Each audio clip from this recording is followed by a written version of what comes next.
Welcome to the Rim Brake Rodeo. We hope this video helps. You start by making power safe. Disconnect the negative battery terminal to avoid airbag and seat motor issues. Once done, slide the seat fully back and remove the front plastic trim and lower track covers so you can access bolts easily.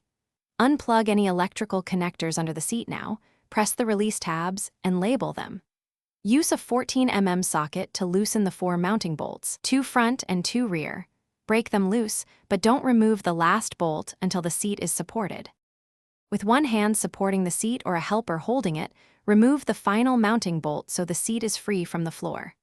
Once loose, tilt the seat back to reach the motor connectors, lumbar, heater plugs, and the yellow airbag connector. Press the safety tab before pulling. Carefully disconnect each, keeping them separated and labeled to avoid confusion. Now, lift the seat just enough to clear the rails and slide it off slowly. This prevents catching wiring or tearing insulating tape. Lift the seat clear of the rails and tip it out of the car onto a protective blanket to avoid scratching. When reinstalling, reverse the steps. Align rails, reconnect all electrical plugs, snug bolts by hand, then torque the mounting bolts to the factory spec. This ensures seat anchors remain secure.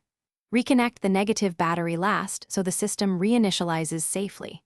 If the seat sticks during removal, check for trapped wiring or hidden clips. Apply penetrating oil to seized bolts and try again after a short.